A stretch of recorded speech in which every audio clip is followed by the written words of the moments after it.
see me? Did that work? I can see everyone except for Sophie Peters. This is like romper room. That's a new question. I can see. Dennis. Can Except anyone I can remember? hardly see anyone. That's all right. I can't see that many.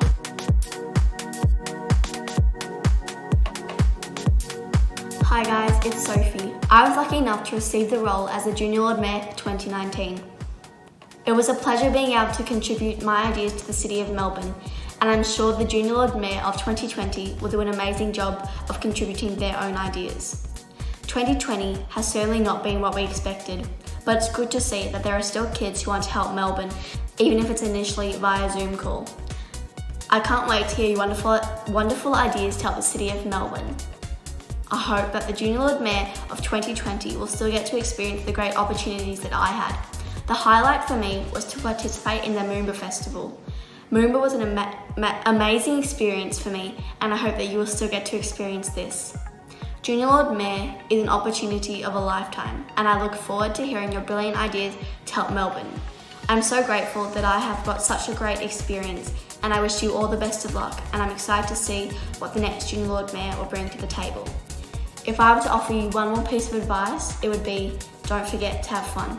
Hi, I'm Zara and I was a Junior Lord Mayor finalist for 2019. Being a finalist was so much fun. I got to go on a Moomba float this year and I also made so many new friends.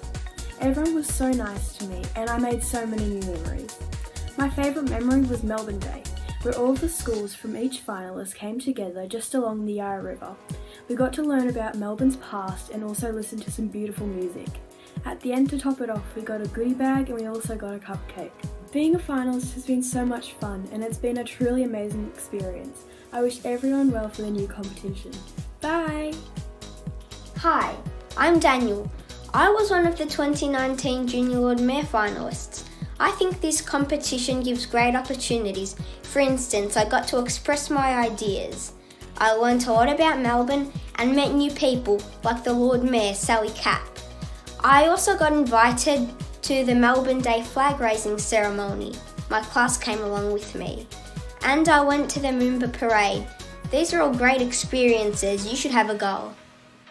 Hi everyone, my name is Jackie O'Donnell and in the past year I have had the honour of being a finalist in the Junior Lord Mayor competition for 2019.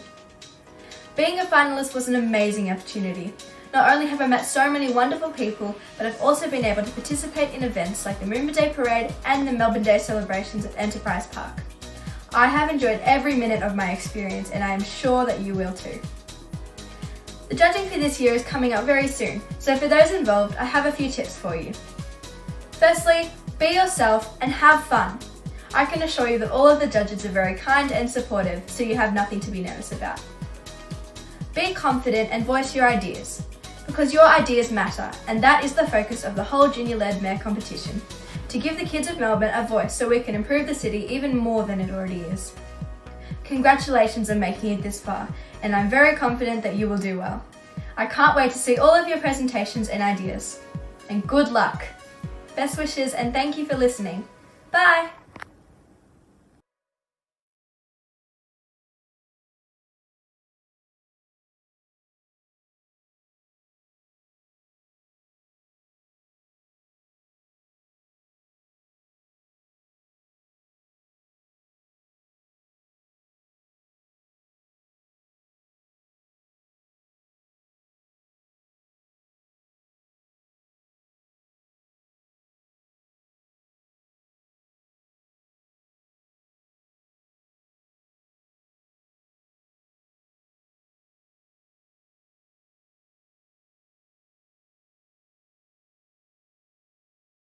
Traditional custodians of the various lands on which we are on today, and the Aboriginal and or Torres Strait Islander people participating in this online gathering. I'd also like to pay my respects to elders past and present. I'd also like to acknowledge Lord Mayor Sally Capp, Councillor Beverly Pinder, my fellow Melbourne Day committee members, the reigning Junior Lord Mayor Sophie Peters, our Junior Lord Mayor judges, and our finalists, and everyone who has joined us today live online. The Junior Lord Mayor competition is now in its 8th year and it's being held today in our virtual world. The Junior Lord Mayor competition is part of the commitment and passion of education of what we all know is the most livable city in the world, our city, the City of Melbourne. Before we begin the judging, I'd like to introduce the Lord Mayor of Melbourne, Sally Cap, to say a few words. Morning, Sally.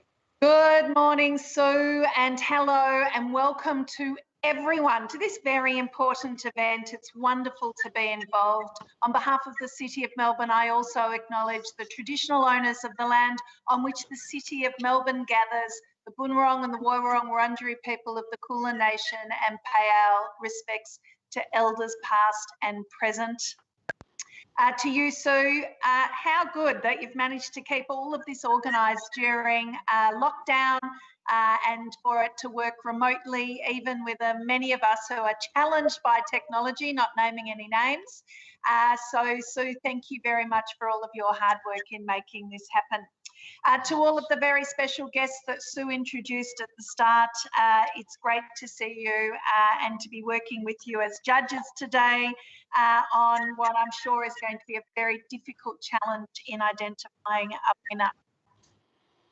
It is a shame that we can't all be together as traditionally we would be in the council chamber at Town Hall, but it's wonderful that so many people have participated again in this Junior Lord Mayor competition.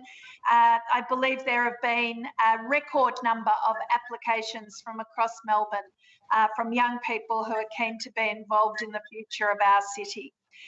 And thank you to everybody who participated, but congratulations to the final 5 who we're going to hear from in just a moment. To all of our finalists, please understand this is not just a title. This is a role, and a very proactive role in how you can help us shape the City of Melbourne, and particularly get involved once it's safe for us all to come back into the city. Last year's Junior Lord Mayor Sophie Peters, and I saw Sophie on the screen earlier, took part in our Moomba parade, in the flag raising ceremony on Melbourne Day, and has provided lots of energy and ideas for Melbourne, and we're looking forward to more of the same. Melbourne Day on August 30 is a day in which we recognise part of our history here, the formation of a modern day city 185 years ago. Cam will tell me if I've got that wrong this year, and a great time for us to take parts of our history and look forward. And on that basis, I particularly wanted to mention our Woiwurrung Wurundjeri elders who are with us today, Uncle Andrew Gardner and Uncle Dave Wandon. Thank you for participating and reminding us how important our Aboriginal history, heritage and culture is, and how enduring your relationship is with this land.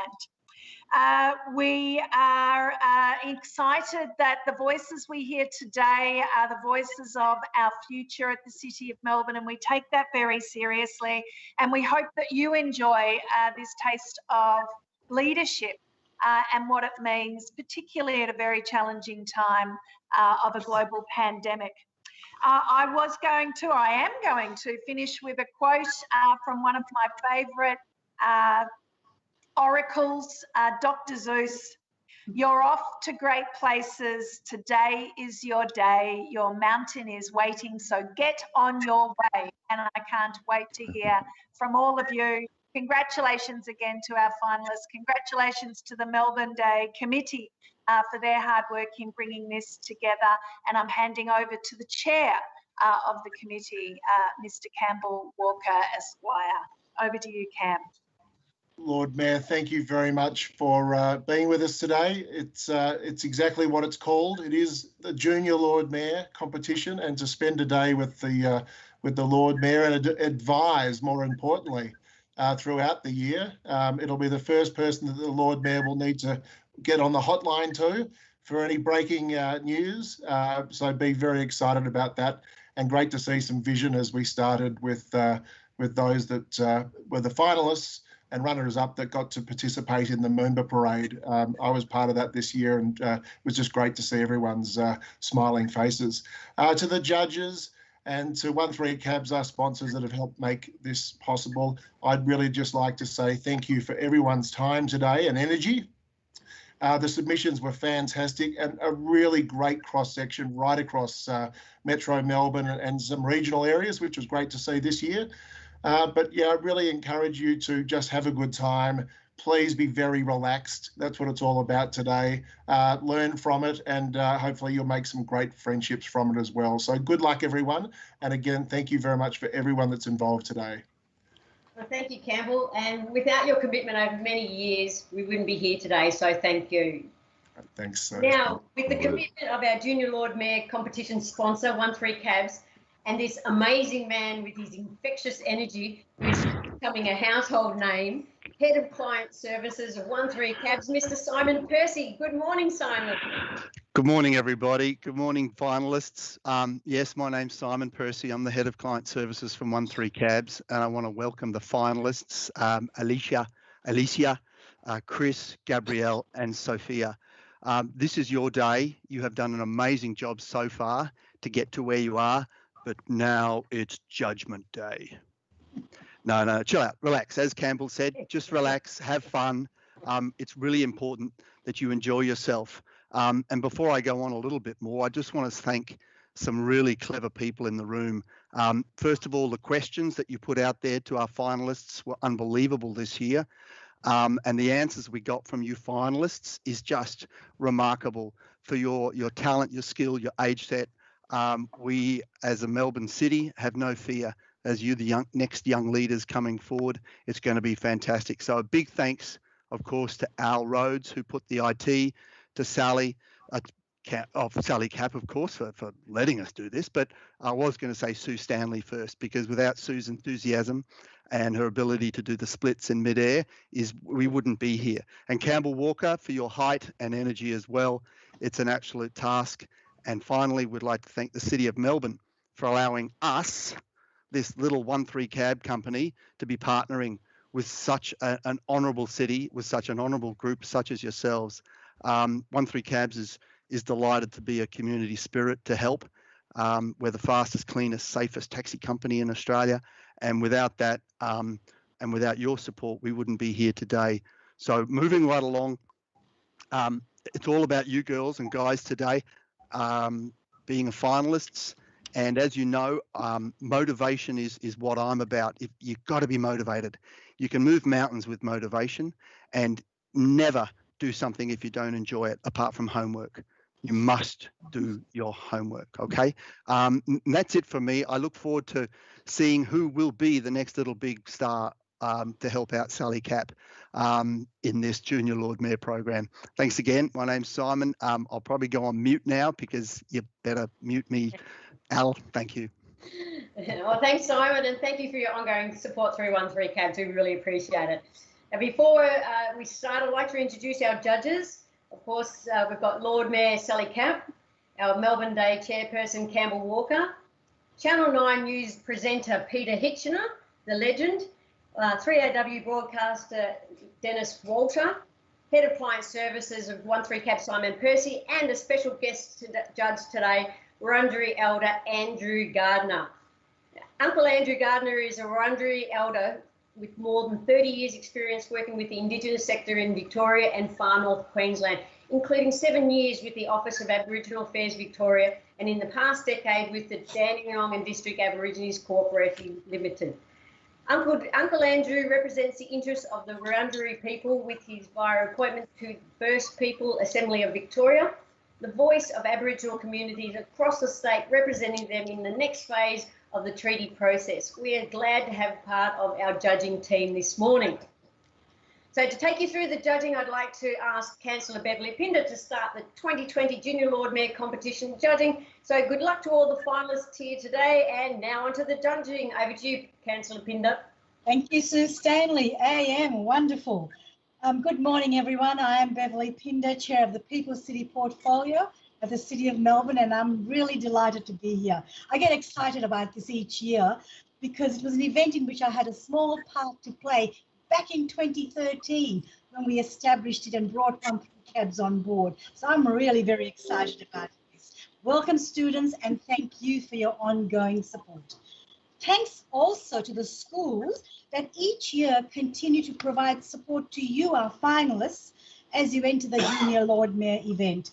And you know what, when you do this, you're honing your knowledge about Melbourne. And today with Uncle David and Uncle Andrew, you'll even learn much more. So it's a great event. Big shout out to 1-3 Cabs for your support each year. You've been fantastic, Simon, since 2013, which has been great. And of course, when it comes to schools, Genazzano, I think Genazzano had Chloe Amalfi in 2018. So Genazzano has been a great supporter as well. And now we've got Gabriella, who hails from Genazzano today. So judges, are you ready? Because Yes, I'm ready.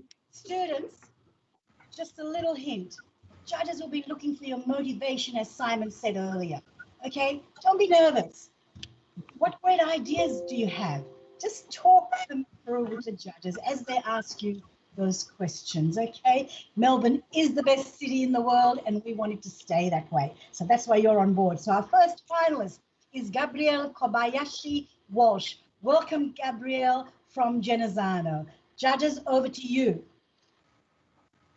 Sally, have you got a question? We might start off with Sally. We've got a question for Gabrielle. Yeah. Good. Gabrielle, thank you so much. It was great that you have referenced multiculturalism and, of course, your great Japanese culture. And I'm just looking here. And I'm wondering, and I loved your responses about art and museums and culture. So, Gabrielle, did you want to tell us a little bit about a visit to what might be your favourite gallery or one of your favourite festivals in Melbourne and what you enjoyed about it? So yes, I love the NGV, obviously. But so when it got closed a few months ago, I was very upset. But the NGV has all kinds of professional and well-known artworks, and I really enjoy many of those, like Keith Haring, Basquiat, and I just enjoy a lot of art like that. Right. Awesome. Dennis, have you got a question for Gabrielle? Gabrielle, it's lovely to see you this morning in Buck. I guess we're very lucky in Victoria. We've got the NGV, we've got Ballarat Fine Art Gallery, we've got the wonderful gallery in Geelong. Do you get out to any of the regional? Have you been and seen any of the regional galleries as well as the one you love in St Kilda Road? Yes, I do actually. Like, I think it's in like outer Victoria or somewhere. It's called like Tarrawarra, and I've been going there since I was very young, and I just love the art there as well. Beautiful. Excellent. Simon, have you got a question for Gabrielle? Oh, of course. Gabriella, your answer was just fantastic because you started off with love and you had love in your answers, and all we need is love and everything would be perfect. Okay. But my question to you is, if you had the chance, would you apply to go in Lego Masters? Well, when I was younger, I would do a little bit of Lego, but I wasn't the best at it. So maybe I might. Okay, thank you. If I had a bit of practice. Good answer. Thanks, Simon Campbell. Oh, Gabrielle, hi. Just history. Do you think you learn enough about Melbourne history going through the curriculum in here in Melbourne? Yeah, obviously I learn a lot about the first fleet and all of that. And I think I do know quite a lot about history. Yeah. I should just say that I learnt nothing about Melbourne history at school. So one of the reasons we started the committee was to try and do a little bit more every year. And I guess that comes through your passionate teachers. So no, that's great. Peter Hitchen, have you got your question for Gabrielle? Yes, I must say, Gabrielle, good morning, and I apologise to one and all for running late to get into our meeting today. My computer uninstalled the app, so it took a little while to reinstall and get here, but it's so good to be here. Gabrielle, very inspiring. It's lovely hearing you talking about a part of Melbourne that is so it's so recognised, I think, around the world, and that is the arts and culture of Melbourne. What are the other things about our wonderful city, the greatest city in the world, if I can say that? What are the other things you love about it? Well, I'm very interested in cooking as well, so I love going to all kinds of restaurants, like all restaurants from different countries. I love trying new foods. So yeah. Wonderful. Excellent. Beverly, who have we got? Thank you, Gabrielle, and that's very multicultural, of course, which Melbourne certainly is. Next is Alicia Geck, who I understand has some tremendous family support from two sisters as well. Alicia from Henry Essendon Grammar School, a great school. Judges, over to you. Sally. Good. Well, Alicia, again, a wonderful application. Thank you. And you've really pinpointed something that's a major issue pre-COVID, but certainly been heightened by COVID as well, in terms of mental health and ways in which we can respond to that. Can you tell us a little bit about how you've been managing your mental health during lockdown? Yes, of course. First of all, I'd like to thank all of you for choosing me to become one of these finalists. I'm very grateful and thankful to be here. Coronavirus is a global pandemic that's changed us all in so many ways. Now that we're all in isolation, mental health has become an even bigger issue than ever before.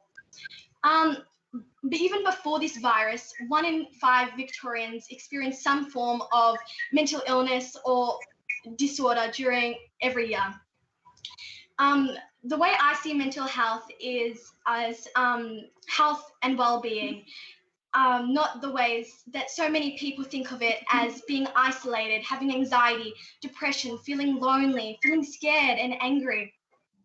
Some ways that I've been coping with coronavirus is definitely after school activities. I feel like they have really kept me engaged. So one of which is choir. I always enjoy choir, and after school all the time I go there and I sing to my heart's content. And now it's much harder because we're all online and people have issues with the internet and it's harder to listen. While we have at my school at Henry Essendon Grammar, we have been still doing choir after school and been connecting with one another and talking with one another about this virus and how we can look at the good side of view of everything, paying more time with our family. And we've also been doing like competitions like with a musical instrument or garage band, making a song, and then we all verse against each other and see who has the best song. We verse we're all in groups, sopranos, baritones and altos, and it's been a wonderful thing to keep your mind off the coronavirus. Fantastic. Excellent. Peter, Commissioner, next. What's your question? Hello, I'd like to. Good morning. I'd like to ask you about studying history, because I too didn't find out anything about Melbourne, not really, until we started, this competition, really, and until we, just ask questions about our founding and how Melbourne came to be. Yeah. Have you found this something that you studied at school, or is it something that that has taken place because of the Junior Lord Mayor competition? I feel like it's something very vital and important that we should learn in schools, learning our home area, all about it. And I'm sure that lots of schools have been learning about it, including my primary school. We did learn about it a lot about it. It was such a wonderful experience to learn. And just entering this competition, I feel like my knowledge of Melbourne has grown even further. And I think that's something very incredible since this is our home area. So yes, I do think that with this Junior Lord Mayor competition, that it's grown my knowledge even more about Melbourne, and that's vitally important. Thank you, Alicia. That's a great segue into the chair of the Melbourne Day Committee. Fantastic. I love hearing about history and a bit of a singer myself in the choir, I should say. It's great to hear.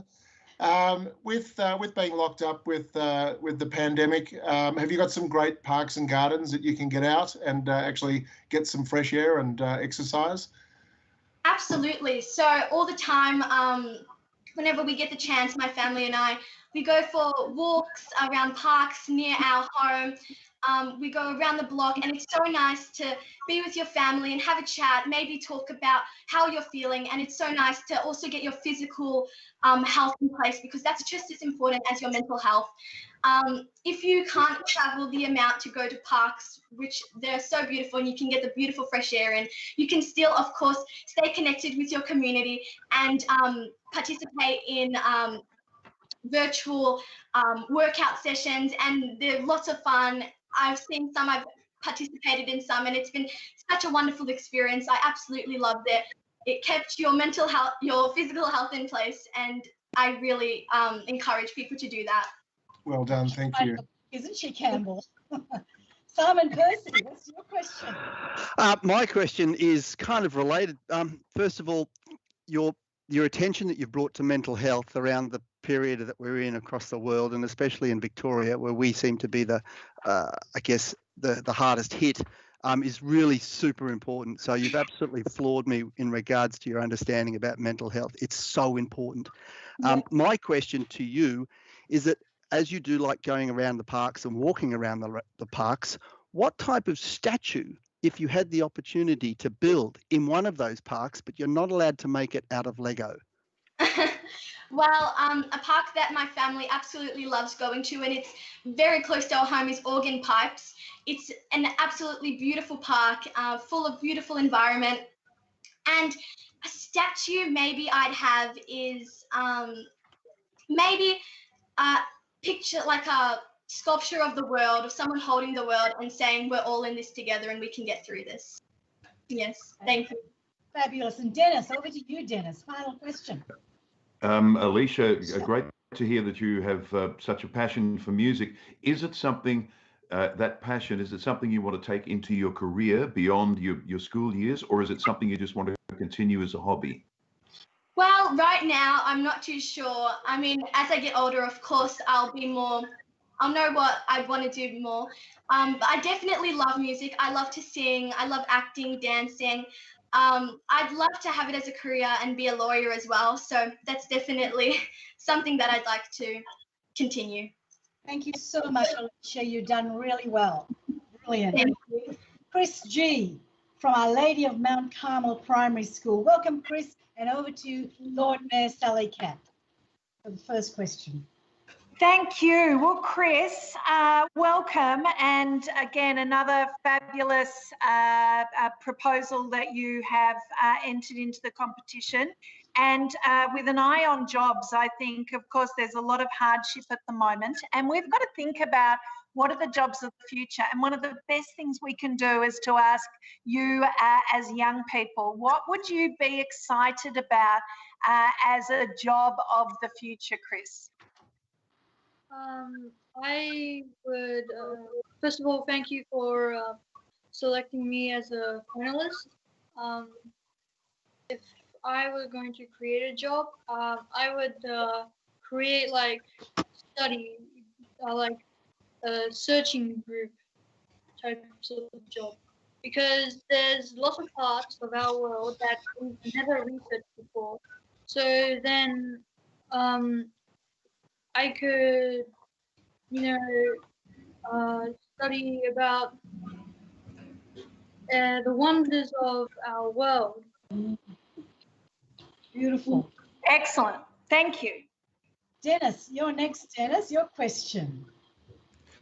Chris, you mentioned that you love Melbourne, you love the personalities. Is that something, as you move from sort of suburb to suburb, or just when you're out and about, is it that is one of the pleasures in life for you, the fact that we have so many nationalities here in Melbourne, which I adore, but is it that the community embraces those people, and we've got all these little areas like the Greek area of Melbourne, and we've got the the areas like Lygon Street, is that an important part of your world?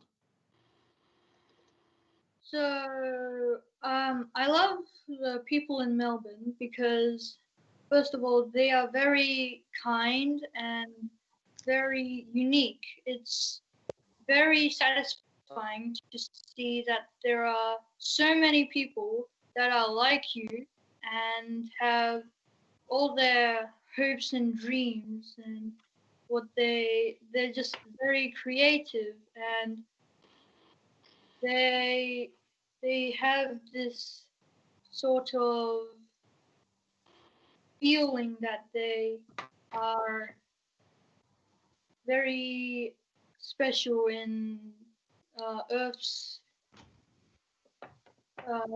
area. What I mean is that they're very creative and they're just like us. They're like us, and yeah. I think you've captured it really well, hasn't he, Dennis? He has, and we all love our beautiful multicultural Melbourne. Certainly do. Simon Percy, over to you next. Hi, Chris. How are you? Hello, I'm good. You're okay? Great. All right. Well, look, I've never read such a really cool question about having friends and how cool it is to have friends. That's incredibly important, having friends. Don't forget, we do get a bit complicated, but that aside, okay, do you know the Yarra River? And if you were sitting on the Yarra River in a schooner facing William Street, on the river facing William Street, is Enterprise Park on your left or is it on your right? I'm not sure. I've been researching lots of other topics, and that part I never got to. Why don't you tell us about one of your favorite topics about Melbourne? Oh, well, when I was researching, I found out that you can swim with dolphins, and I was very amazed to see one fast animal and then you'll be able to swim with it. It's like swimming with, like going around, doing stuff that is just amazing. I can't really put it into words. That's okay, Chris. Thank you so much. Campbell, you're next. Oh, well done, Chris. I've learnt not to ask any trick questions over the years. Hey, tell me about your job opportunities. I thought that was great. Coming out of this pandemic, there's going to be a lot of really good people that are really talented that are going to need to find a job real quick. What are some of your ideas on finding jobs for Melburnians? Well, I've been, my dad's been helping me with it. He says that I could ask other companies to get a job with other people, and I could ask people who have higher ranks to create a job specifically for them, and yeah. Terrific. Peter, over to you, Peter. Sure. Good morning, Chris. Thank you very much for being part of this. It's great fun. By the way, I'd have struggled with Simon's question as well. I'm pleased you didn't ask me. You're obviously somebody who loves our city. If I were to say to you, what is the one thing that stands out about Melbourne? If I say Melbourne, is it the trams or Fed Square or the Arts Centre Spire or the laneways or the Yarra? What's your favourite bit about Melbourne? My favorite bit about Melbourne is basically it's everything mixed together. Like, I like the city structure and the history. I love the creativity, the imagination, and the people. It's lots of things. Fabulous, Chris. Thank you so much, Chris. Well done. Next, we have Alessia Rossello from St. Mary's Catholic Primary School in Melbourne East. Welcome, judges. So, Lord Mayor, over to you. Thank you, Alessia. Thank you for your presentation and your answers to the questions. You've packed so much into how could you improve Melbourne.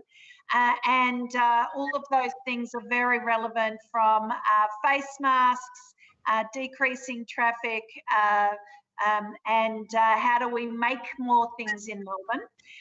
I also really loved your response about parks being one of the things you love most about Melbourne, because that's what most visitors tell us as well, that they love the parks and gardens. Do you have any ideas on what you might do to improve or increase our parks and gardens in Melbourne? So as I said before, I'd put free mask dispensers in parks, because if you forget one of these masks, you can just go to a dispenser like the dog dispensers they have and pull it out. And that'll make it easier for citizens to follow the rules in parks. That is a lovely idea. I've never heard that before, so well done. Terrific. Peter, over to you, Peter. Good morning, Alessia. The idea about dispensing masks, I think that's one of the innovations. I also wonder, what do you think about having receptacles that used masks can be put in? Have you noticed any masks just being discarded in the streets? Not really, no. Oh, that's good. No. That's good. Other things you would do to make our city more livable, if that's possible? Yes, I actually have tons of ideas. So government-funded carpools, which will be, so someone from the government will be driving your car, so it'll be safer and also less traffic. And then higher penalties for those who overuse drug and alcohol abuse, which is pretty much self-explanatory. Yeah, just to make the streets safer. And then bring manufacturing back, because we rely too much on other places, especially now in this corona season. And my last idea was pastoral care for everyone, which is when everyone looks after everyone. Like, it's kind of like returning the favor when someone helps you. Good thinking. Yeah. Alessia, I think you need to be my deputy at Town Hall, People City Portfolio. Simon, over to you, Simon. Hey, your questions and your answers have been absolutely fantastic at this stage. Yeah, obviously you're talking about government-funded cars, so I take it you're talking about more of these 1-3 cab funded cars, right? Never mind. But I really dig it, because cutting down on traffic would be just fantastic across this country. I did have a really hard question about the square meterage of Melbourne, but obviously I shouldn't ask tough questions. But here's a really interesting one. Do you have a nickname, and do you like it? I have a myriad of nicknames. And? I like them all. Great. Well done. That's like next question. Yeah, Campbell, over to you. Oh, well done. I was taken by manufacturing. What do you think governments and city councils, for that matter, can do to help and encourage either older established businesses to come back to Melbourne? They might have moved their production and facilities overseas, or to start up businesses. What sort of inducements do you think councils and government can do to grow businesses in Melbourne? Well, what you could do is you could take the old stores that have died down a little bit and build them up with like starter money, like from a loan or something from the bank. And if you really build on that idea, you can make a whole thing to go in history another 185 years more. Very good, thank you. Very good. Dennis, over to you, Dennis. Alessia, very good answers. You should never give away your nickname unless you really want to. So don't let Simon pressure you. Now, you do have concerns. You've mentioned in one of your answers there about drugs and alcohol. Is your concern about that in society, is that shared by your fellow students? Do you talk about that? No, not really. But you can always be safer with these things because you never know what's happening in these areas. Not only in this area that I'm in now, but in the cities and in the countries. Everywhere, really, you have to be safe with these things. Thank you, Alessia. Thank you. Our final student is Sophie Williams from Stella Maris Catholic Primary School in Point Cook.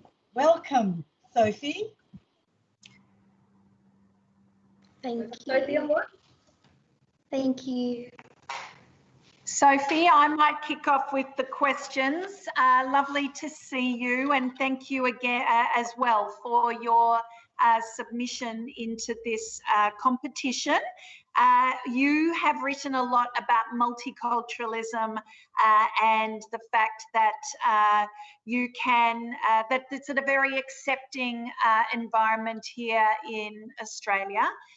And that's fantastic because we want to build a very inclusive city, and there are so many things to love about the different cultures that make up Melbourne. I was asking you, what's something that you really love from a culture that's different to yours, and how can we do something to express multiculturalism in our community?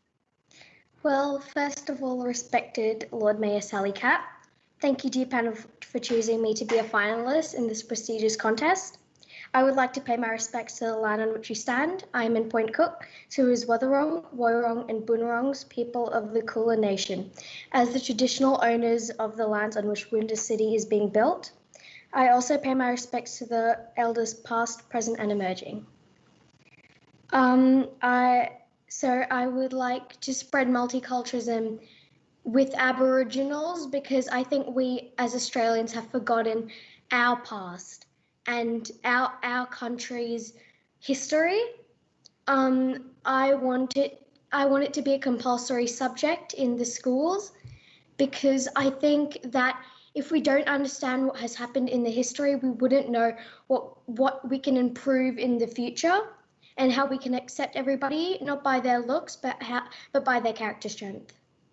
Beautiful. Wonderful answer. Thank you. Thank you, Sophie. Peter Hitchener, you're next. Hello there, Sophie. I'm very interested in your thoughts about multiculturalism and our city. Are there ways you could we could make our city more culturally diverse? Is there any way of bringing in different cultures or highlighting them, do you think? Well, I think maybe we could use different places as a place to celebrate our differences and to celebrate everyone as themselves, not as their looks, but as what they want to be. And I think we could maybe, well, could I think for a moment? Sorry, that was probably a very wide-ranging and difficult question, but you've done a great job of answering it for me. Thank you. Brilliant, Sophie. Dennis, you're on. Dennis? Sophie, great to be chatting with you, and it's wonderful to be a part of this for the fourth year in a row, Junior Lord Mayor. Sophie, you talk about learning from our past and learning about our history and our Aboriginal history. How much is actually being taught at your school? Well, we have a subject called Discovery and Encounter. We have been learning a lot about it, but I think we need to increase our learning and put it as a subject. Like because in New Zealand, obviously they learn their past, they learn their language. So as Australians, we kids have the right to know our home's language and our home's history. And at school, we are learning it, but we're not learning it as a compulsory subject. Thank you, Sophie. Simon, you're next. It's simple. Hi, Sophie. Really, that is just beautiful. One of your answers in regards to the Aboriginal culture. Like myself, I'm a guest on this planet, and what we could learn from the Aboriginal culture about our planet is absolutely fantastic. My question has nothing to do with that, as you may gather. If you were going to go out on a dinner or a lunch or a breakfast and you wanted someone to go with, a really important person who's, I guess, a community leader, who would you like to sit down and share a meal with? Well, there's actually two people. Okay. Can I say from different countries? Yeah, anybody. It's fantastic. Okay, so maybe one of the elders from our past Aboriginal, and then Jacinta Ardern in New Zealand. She is one of the best prime ministers because during this COVID, she has absolutely moved her country to do the right thing. Wow, brilliant. Thank you, Simon. Thank you, Sophie. Campbell, you're, as chair of the Melbourne Day Committee, last question. Well done. Thank you, Sophie, for those great answers. Given you've talked about culture and history, and your parents are from India, which is a beautiful country, been lucky enough to have visited a couple of times. Did you get your love and passion about history and culture from your parents, given the rich history and culture in India? Yes, we have celebrated many festivals. We have embraced our country, and we have been proud of our country. Excellent. Yeah. Excellent. Excellent. Thank you, Sophie. Now, judges, we've covered all of Melbourne, north, south, east and west. Time for you to deliberate and come up with who the next Junior Lord Mayor will be. So now it's over to you, Sue, while the judges are deliberating. Wow, I think the judges got their work cut out for them, I'm sure, like every year. I'd like to ask the judges if they can enter the judging room, and we'll see you back shortly. So if you do click on the other link and then come back to us when you've finished. I will see you soon, guys. Thank you. Entrance, just to stay on. Sue, could I ask one final question? Who's got a final question? It's Dennis here. I just want to ask Simon Percy, has he ever made a 1-3 cab out of Lego? Because he's fascinated by Lego, I noticed during the questioning. I think you're very lucky that he's actually gone to get to the room now, so that we don't have to wait another 5 minutes to get the answer. He'll be by himself. We'll see you judges back, and whilst the judges are deliberating, we're very fortunate to have another very special guest, Uncle David Walden, who is a Wurundjeri elder. Uncle Dave is the corporate. Geez, I love it when I just have like I need a drink of water. Uncle Dave is the corporation's manager, fire and water. Prior to his role, Uncle Dave was instrumental in the development of the corporation's NARIP team, a team of cultural land managers who provided commercial services for different authorities and businesses with land and water management responsibilities. Peter Hitchner. Hello, good morning. And maybe Sue's coming on. What an amazing session. I'm so glad that I got on to listen to all the replies from our future Lord Mayors. It's absolutely astounding to hear young people that have a vision and hopefully will be able to implement it in the future. Now, I'm here to do a welcome to country. I never do the same welcome twice, or I try not to, although I do many for very many different organisations. And I'm glad that the judges have left and I can see the students.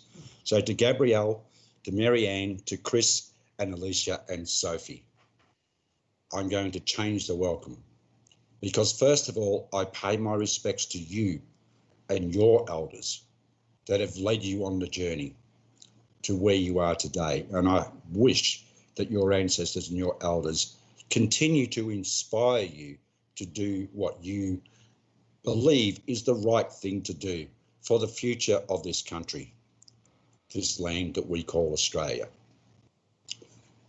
What I understand from everything I heard, except for one person, you are all living on Aboriginal country and you understand that.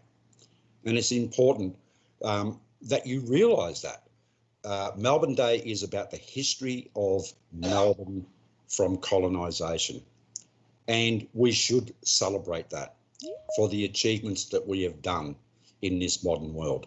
But it is also important to remember who it actually did belong to prior to colonisation. It is fantastic that all of you in one form or another have recognised that. But for everybody else who's on this panel, I will do the official welcome. I don't speak very much language, and I did hear someone talking about language and how that's important. I know 3 words, and I hope that you can take this away with you and remember it, that when you greet people in your language, amongst your community or in English or Australian, that you also include these 3 words. And they are Waminjika, Wurundjeri, Biek, which simply means welcome to Wurundjeri country. I pay my respects to my ancestors and my elders, past and present, for the knowledge that they have been able to pass down to me, that I may pass it on to future generations, because that is what history is about. We pass on knowledge of the mistakes that we've made, but we also pass on the knowledge of the successes that we have made. I pay my respects to all other Aboriginal and Torres Strait Islander peoples that may be with us here today, to their ancestors and their elders, both past and present, but also their elders emerging. I can't choose my emerging elders yet because that's a private panel. But also for the knowledge that they have been able to pass down through their people today that we can share and actually learn from. And we do that by this welcome to country. We pay our respects to our creator spirit, which may be your God in a general context. We have creators as well.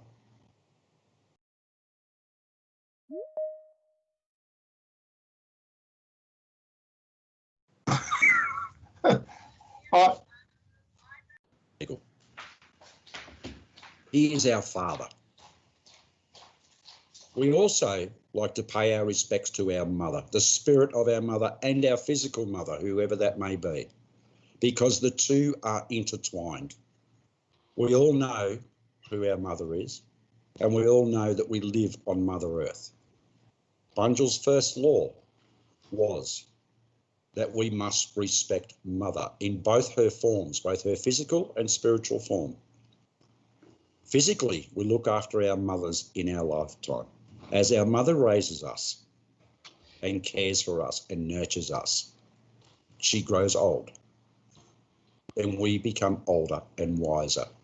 And in her aging years, we look after our mother, our physical mother.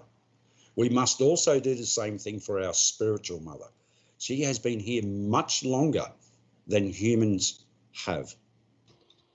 She's old, she's tired, and it is our responsibility as Aboriginal people to care for her as she grows older, just as we would our physical mother. Our physical mother, we will do whatever has been invented by science. But for our spiritual mother, we must look after her by what has been taught by our ancestors, because they have observed the changes in our world, in Mother Earth. And it is only by observing what happens out on the land, not only the building of the city of Melbourne and the cities all around the world and the civilizations that have come and gone and will come in the future, that the land will always be there. The land, our mother, will always need nurturing, will always need understanding, and it will also need listening to. For Aboriginal people, the spirit of our mother, not just our physical mother, tells us what we should be doing. And it is based not on economics. It is not based on what we might do in the future. It is based on the here and now. For Aboriginal people, we have lived in this country for many tens of thousands of years, potentially hundreds of thousands of years. We have observed many changes here in Australia. And when we talk about studying the history of Melbourne, which did not exist, of course, until the early 1800s, but there is a history in the land before it. It is the combination of both of those histories. What Aboriginal people did prior to colonisation and what we have done afterwards. What we have shared, what we have lost. What we are rediscovering and what we can again share. My philosophy, and I believe it is shared by most Aboriginal people, is it is only by walking country together that we can actually heal country together. And when you are healing country, you are healing mother. And in that way, mother can again nurture us as we go through all these trials and tribulations that we are going through. Climate change, epidemics are not anything new to Aboriginal people. When the coronavirus came out, they said this is unprecedented. It is not unprecedented. It has happened before, not only here in Australia, but it has happened here. It has happened all around the world in various stages, in various epidemics. We can look at the Spanish flu of 1918, which was not the Spanish flu. It was a flu that went around, only the Spanish put it out to the world. We had the Black Plague across Europe, which went for 800 years. As humans, we are very, very adaptable to the changes that happen within our climate. Some survive and some don't. We know this. But Aboriginal people have survived all these things that have happened on the earth for thousands and thousands of years. This is why we are the oldest living culture on earth, because Bunjil's law, our creator, gave us one first law. All other laws flow on from that, and that is we must care for our country. Now, Aboriginal people, if we had our way, we'd like to say, yes, everybody go home and leave it to us and let us look after country. Let us nurture it back to health, and then we might invite you in again. We didn't invite the colonisers in the first place, but I live on the words of one of my elders, William Barrack, who was an important part of the history of Melbourne. He was 9 years old when he met some of the first colonisers, and he knew his life was going to change. And he advised us, the Wurundjeri people, and the Kulin nations, that we needed to again adapt to something that we had not experienced before. And I believe we have done a fantastic job. A welcome to country is about, just as you do every day, if someone comes and knocks on your door and you know them, you will let them in. When they come into your house, they will then abide by the rules of the house. If they do something wrong, they will be punished or they will be warned. If they do the wrong thing, they will be thrown out and not be asked back again. This was the same for Aboriginal people when white people came here to Australia. They did not ask. They did not abide by the rules of what we understood as the laws handed down by Bunjil. But over time, in that 185 years, we have learnt to communicate with each other. And this is so important that it is not about us and them, you or I, it is about togetherness. Just as COVID has taught us, by staying apart, we stay together. It is only by sharing our knowledge of where we live with the broader community that we now live amongst. Multiculturalism, Australia is the place to do it. I accept that we must now share our country, even with people who don't understand our rules. But if we have one rule to start with, and I've heard this from all of you students today, if we walk country together, we can heal country together. And by healing country, we can heal ourselves as people. We can improve our mental health if we understand each other. It is not that you are better or I am better. It is through science, modern science, future discoveries that have reference back to what actually happened in this country. It is about sharing knowledge and accepting that we are different, but we all have the one goal. It is not about making money. It is about caring for country first. If we do that, I believe that we will survive not only this COVID-19 thing, which might go for another couple of years, who knows, but we will survive the climate change that is threatening not only Australia, but the whole world. And is only the combination of our past, our present, and our future that we can truly not only be a multicultural place where we can share our differences, but we can also use our differences to walk together on this country that we call the planet Earth, or Mother Earth. That is Wamidjika, Wurundjeri Biak. Welcome you all to Wurundjeri country, and thank you for an absolutely wonderful online presentation. Us as Aboriginals have had to learn to adapt to that, just as everyone has. Thank you, Uncle Dave. That is amazing. Some great messages for all of us here today. Thank you. Thank you. Thank you for your time that you've given us today. Over to Sue, and the judges, I think, are ready. Yes, Thanks, Uncle Dave. Announce the winner. We'd firstly like to thank Uncle Dave for absolutely amazing presentation, and thank you, and I'm sure we will hear a lot from you more in the future. To our judges, Sally Cap, thank you, and our chairperson, Campbell Walker, Channel 9 news presenter, Peter Hitchener, 3AW broadcaster, Dana Walter, head of client services of 313 Cabs, Simon Percy, Wurundjeri Elder, Andrew Gardner, and Sophie Peters for being an amazing junior lord in 2019. I'd also like to thank the entrants of the parents of the entrants to the Junior Lord Mayor competition. Your support and encouragement has made the competition of where it is today. To the teachers who have encouraged students to enter the competition, your support has also made where the competition is today. To all the finalists, thank you and well done. You are all winners, and I wish you all the very best in your future endeavours. To all my Melbourne Day committee members, thank you.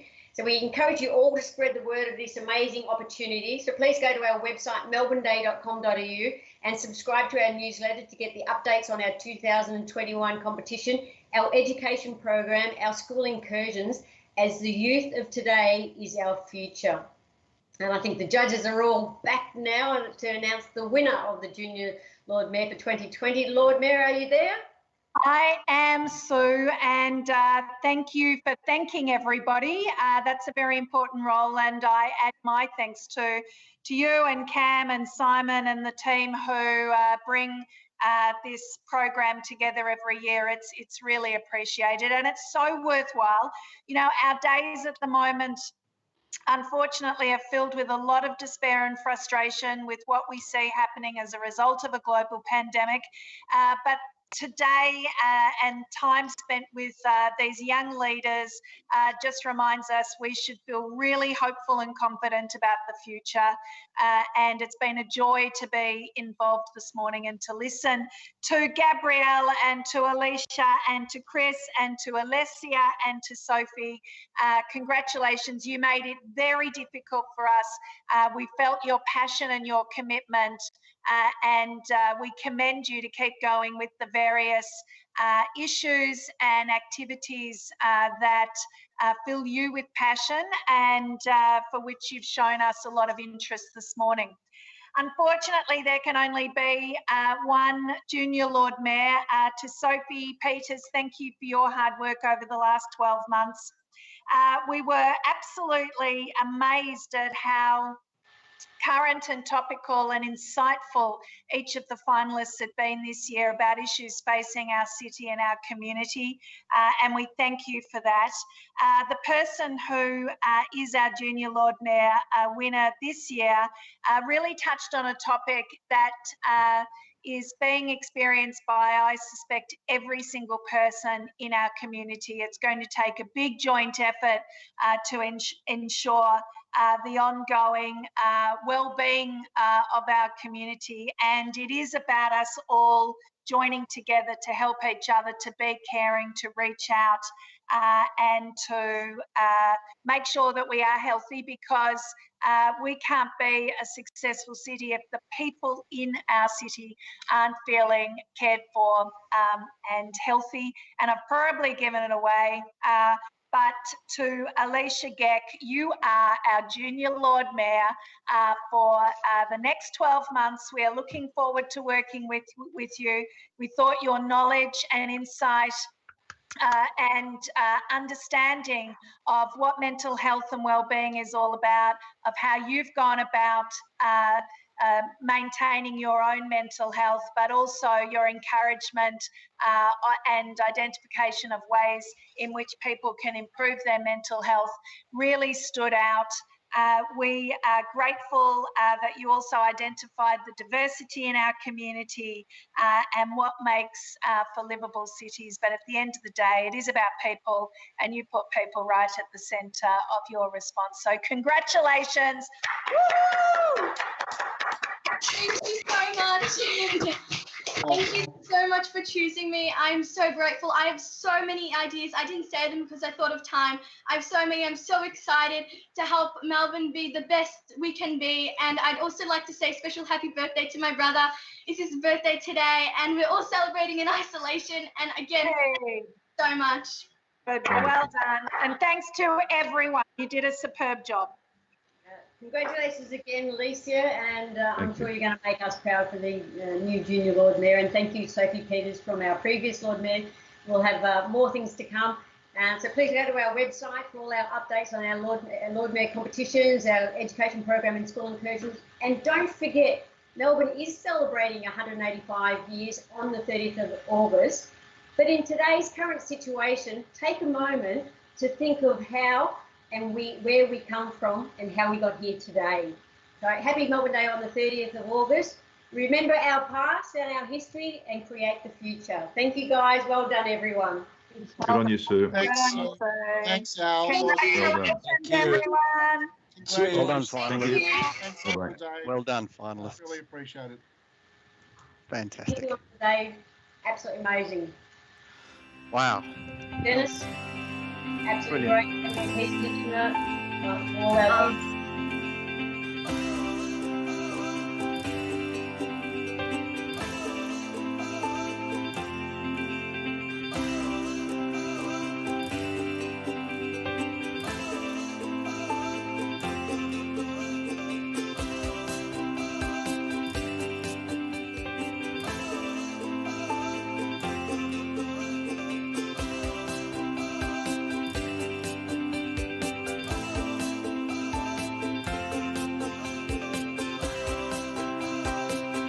Cabs will get you there. 1-3 cabs will get you there. 1-3 cabs, 1-3 cabs, 1-3 cabs, 1-3 cabs. 1-3 cabs will get you there. G'day, my name's Simon and I'm here to introduce you to a whole bunch of people that make this company the great company it is today. And here's my first passenger now. Tell us, what makes this company so great? Well, it comes down to the people, Simon, and we have some of the best people in the field. Being part of 1-3 Cabs means you can join at any level. I joined as the IT guy. Next thing I know, I'm running the operation. And can people work anywhere, anytime? Anytime, anywhere. 1-3 cabs will get you there. 1-3 cabs, 1-3 cabs, 1-3 cabs, 1-3 cabs. 1-3 cabs will get you there. Our job here at Taxi Tech is to make sure our cars are always up to scratch. All our cars in our fleet look and operate the same. We do roadworthy inspections and gas installs. We're checking the tyres, the suspension, the brakes. Hey Jimmy, I've been thinking, do you think we can get an ejector seat? No. How about my order for the Aston Martin? I think we're done here, mate.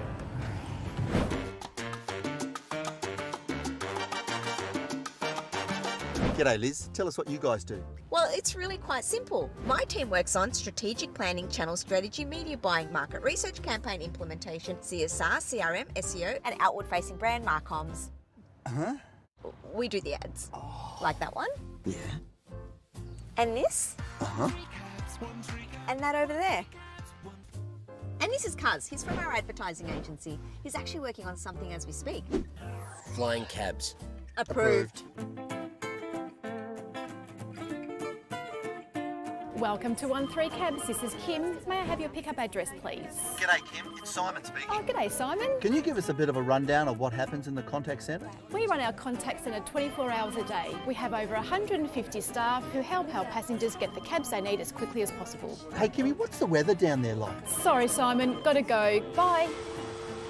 Hi, Nazrat. What's the weather in Sydney like? It's beautiful as always. So does good weather mean it's busy? We are always busy, Simon. People always have places to go, whether it's rain, hail or shine.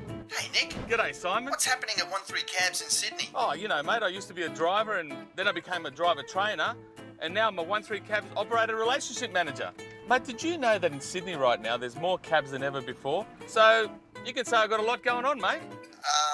Mate, it's Simon from 13 Cabs. Oh, that's Simon. Do you want to know some more? No. Okay. So in the cab now, I've got Leah and Sharmini from Driver Services. Hey girls, what do you do? We're here to help our drivers give our passengers the best experience possible. We're also the lost property fairies. If you leave something in our cabs, we'll get it back to you.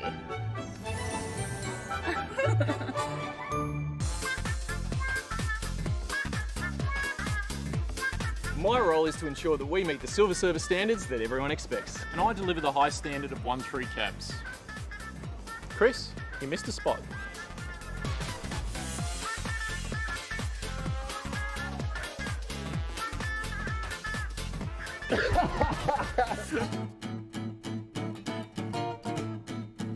Hi, Jenny. Hey, Nick. Hey, I heard you're part of the 13 Cabs HR department, is that correct? That's right. HR, what does that stand for? Hard rockers? No, Nick. It's human resources. We look after all the 13 Cabs employees. We hire the best talent, create a dynamic culture, and basically make sure it's a fun place to work. Career progression. You know what? I've been thinking about stepping up into the CEO role. Can you help me with this? Here's my resume. Sorry, Nick. Here's Gotta my go. resume. Here's my Yeah, I'll call you. There's more taxis on the road than there was 10 years ago, Jenny. Did you know that? Hey, Ali. Didn't you used to work in the contact centre? Nick, I did, but now I get to work on cool new technology like Spotto. Spotto? I love Spotto. Well, Spotto's designed with taxi drivers in mind. It's light, contactless, and easy to use. Can I hug you? Sure. So, tell us what IT do at 13 Cabs. One thing that many people don't realise is we develop our own tech in-house. Everything from the infrastructure for the call centres to our own app, which, by the way, is the smartest taxi app in the country. Penelope is one of the team members and testing it right now. Hey, Pen, do you like working at 13 Cabs? Yep. How long have you been there, Pen? Yep. Do you have a favourite movie? Yep. Nice chat.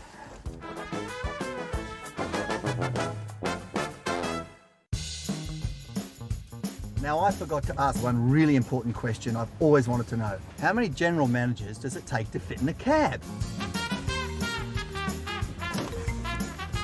1, 2, 3. So what do you guys do? I run 13 Cabs. No, I run 13. No, I do. Hang on. Seriously, what do you guys do? I look after 13 Cabs Sydney. Melbourne. Adelaide. I don't need to tell you again how great the team is at 13 Cabs. So if you think you're the type of person who can jump in and take the wheel, not literally, that's Simon's job, then we want to hear from you. Who knows, if you're really good, you might even make our next video. And I can't wait to have a good old chinwag with you when you join.